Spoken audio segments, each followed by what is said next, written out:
Hi, my name's Ian and welcome to the channel if you've not been here before, and if you have been here before then welcome back. In this video it's second part of a modifications video that I did maybe a couple of months ago now, where I started doing some minor upgrades on the van and also fixing things that had sort of come loose, etc. And this is the second part now where I'm just going to be finishing off all those jobs that I never got done. So yeah, I'll show you what I'm going to do, and I'll see you again in a bit. Cheers.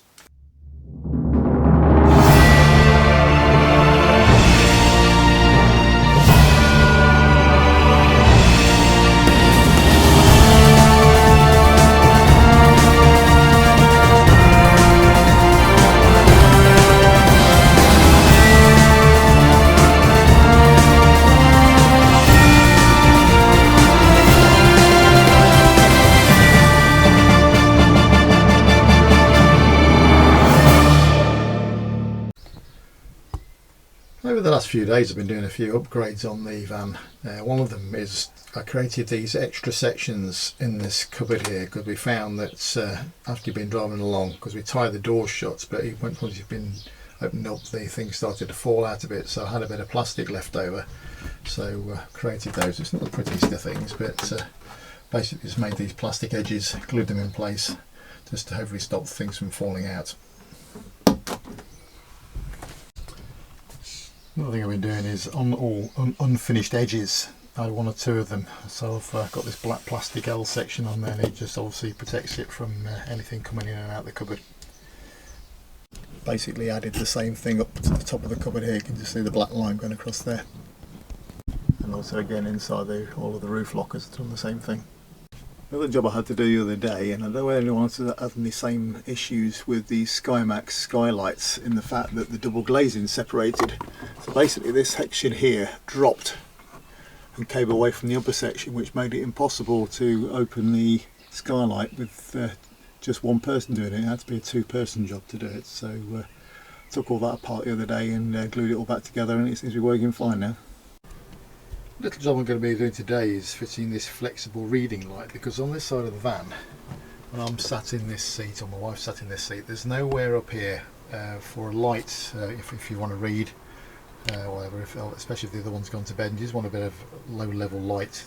Yeah, the plan is to fix the flexible light somewhere around here, so I think I'll have it so it comes up and around and flops into this position here. So just need to get this side panel off down here now, so I can get to either some cables that's already there, or I might just have to run new live and new negative up there. I'm also trying to get this cable down through here, because basically it needs to run from inside of this box here. It goes underneath the floor here, comes out here, and then basically then goes all the way along the floor and then out the other side there. We can see the black cable coming out there now. Good fun. So that's the light now fitted in a position where I want it. So the little USB socket thing that you can make it out is just here, and so it's plugged into that. I'll just use a cable clip just to hold it in place there, but then the light itself, you just tap the top of it and the light comes on. Tap it again and it goes a bit brighter, tap it again and it goes brighter again, and then tap it again for it to be off. So you've got three variances of light there, depending on obviously what you require. The light itself, I think I got it from Amazon. I think it was about £7.98 or something like that, and then the adapter goes from 12 volt to USB. I think that was another £8.50 or something like that. So you know, for around sort of £17 or thereabouts, that's the job done. Oh yes, got the perfect wife. She just brought me tea and cake.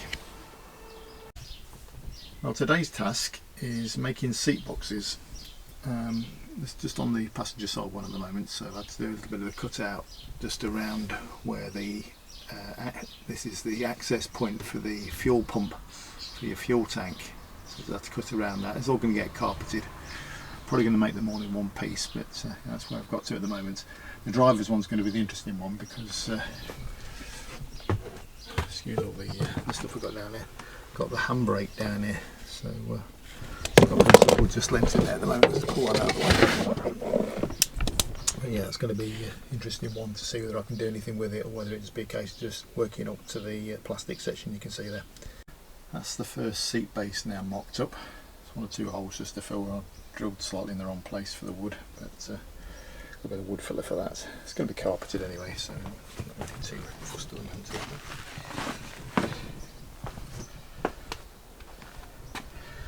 It's got a countersink, the two screws that's going to hold it in place. So basically it's a factory hole that's already in the seat base, which I'm going to fix through then, just bolt it to it. And by the time it's carpeted, it shouldn't really move at all. That's the second one now mocked up. Apologies for the lighting here.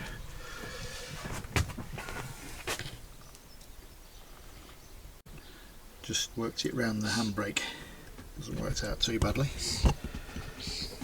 See, now there's got a carpeting. That's the seat boxes now finished, all carpeted. I was going to try and carpet them in one go, but realised I hadn't got enough carpet in a length to do it that way, so I ended up taking them apart and carpeting each section separately. But, yeah, they've worked out fine.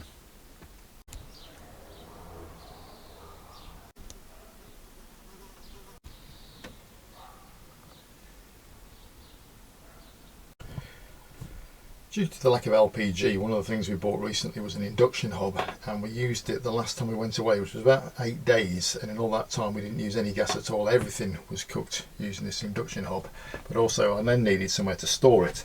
So down in this cupboard I basically built this shelf here, so when it's obviously being put away, obviously we just slip it in here and stops it from getting damaged. So that's now the induction hob stored away. Also had a bit of an issue the other week. It might have been to do with the heat actually, where the sliding door wouldn't move. But I must say it's a cooler day today, so it seems to be a lot better. But what I've done is just in the runner down here and also the one at the top, I've just put some silicone spray in there now, and it's flowing lovely now. So I said it could have been due to the expansion of the of everything, but it just locked it up for some reason. But as I said, it seems to work now. So yeah, if you've got any problems with your tamper doors sliding, bit of silicone spray at the top, sorry, at the bottom, and also up there at the top as well, and that should sort the problem. While I'm in here, I thought I'd just give you a quick update on the solar and how that's going. The system that I installed in here last year was two 100-watt solar panels, and I also put in a dual controller. So basically 90% of the power from the solar panels goes to the leisure battery, and 10% of it goes to my vehicle battery as well. And last year, when I didn't have the solar panels on there, I ended up using trickle chargers. Now, you know, based on how much the cost of electricity is at the moment, those trickle chargers, I don't know how much they would have used, but they obviously would have cost me some money. Whereas now, since having the solar panel system in here, I've not had to use those trickle chargers at all, and it basically has kept both batteries fully charged right the way through the winter period. So it was about, I think the whole system cost me about £180.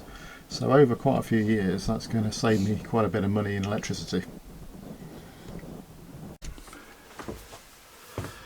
So that's just a short video I've been up to over the last few weeks, really, more than anything. It's just whenever I've got a bit of spare time, I've just come and done a job on it. If you've got any questions at all, please don't hesitate to ask. Please like and subscribe, and I'll see you again in the next one. Cheers.